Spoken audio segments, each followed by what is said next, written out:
시청자 여러분 안녕하십니까? 오늘은 교회 재판과 세상 재판에 상충된 법 기준에 대하여 피차 연구하며 은혜를 나누고자 합니다. 초대 교회 시에는 교회 내부 사건으로 세상 법정에 소송하는 경우가 거의 없었습니다. 그런데 근래에 와서는 교회 내부 사건으로 세상 법정의 성실을 이루고 있습니다. 이에 대한 대책으로 교회 내부 사건을 처리하기 위하여 비록 대부분의 구성원들이 기독교인이라고는 하지만 세상의 법조인들이 구성된 기독교 화해중재위원회를 구성한 것이 그 현실을 입증하고 있습니다. 교회에서는 심히 안타깝고 부끄러운 일이라 아니할 수 없습니다. 첫째로 총회 재판국 불법 재판 현실입니다. 상세한 것은 다 말할 수 없고 교회 재판의 최종심인 총회 재판국의 불법 재판의 결과 세상 법정의 판단을 받은 대표적인 사건들을 열거해 보면 제97회 총회 재판국의 광주중앙교회 사건과 목동 제자교회 사건과 제98회 총회 재판국의 광명동산교회 사건으로도만 세상 법정에서 수십 건의 재판을 한 것이 그 대표적인 예입니다. 두 번째로 교회 재판과 세상 재판에 상충된 법 적용의 우선 기준입니다.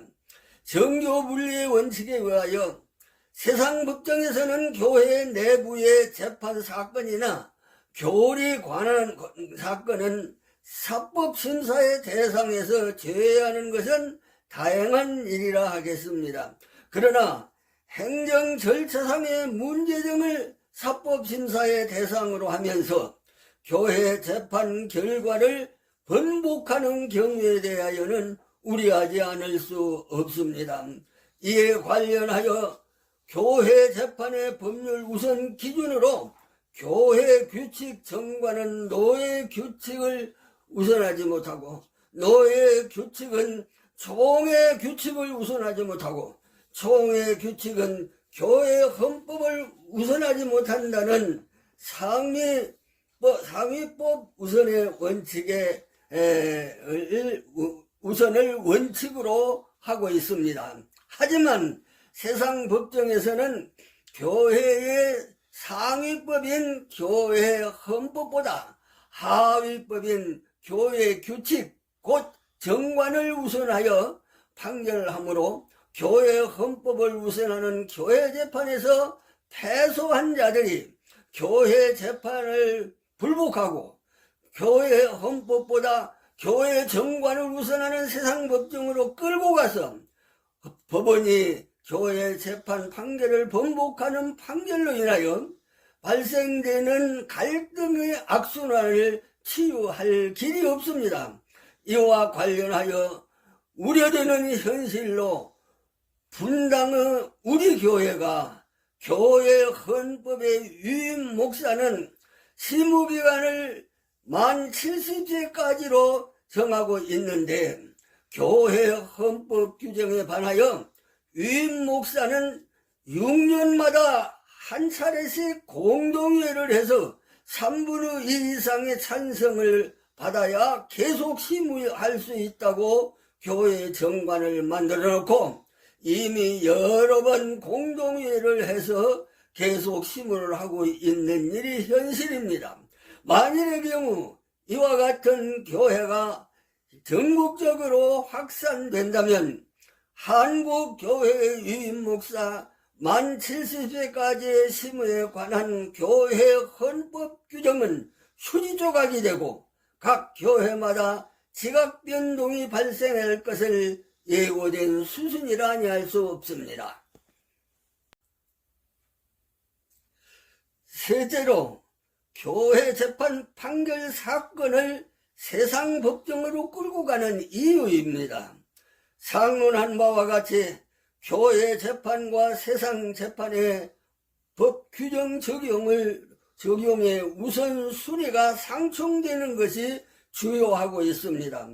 교회 재판국의 불법 재판, 만일의 경우 당회가 불법 재판을 하거나 교회 헌법의 규정대로 재판하여 제2심, 제3심인 총회심까지, 최종심까지 패하여 불이익을 당하는 경우 패소자가 교회 내부에서는 더 이상 하소연할 곳이 없으므로 세상 법정에 소송하게 되는 것이 현실입니다.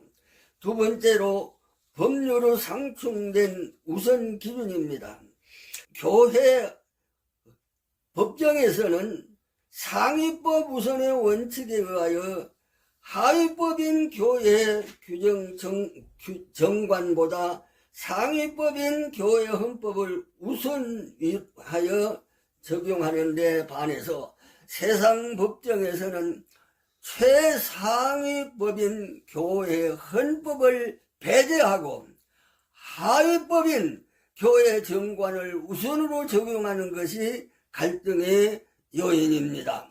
결론적으로 이상과 같이 교회 재판과 세상 재판에 상반되는 법률 적용으로 인하여 발생하는 교회 재판과 세상 재판의 갈등은 반드시 치유해야 할 숙제입니다. 이에 대하여는 정교 분리의 원칙에 의하여 교회 재판 결과에 대하여 간섭하지 않는 것이 원칙이나 만일의 경우 부득이하여 교회 재판 결과에 대하여 판결해야 할 경우에는 법원에서도 교회 재판에서와 같이 교회 정관보다 총회 헌법을 우선하여 법원과 교회 재판의 갈등을 해소하는 것이 바람직한 일이라고 생각합니다.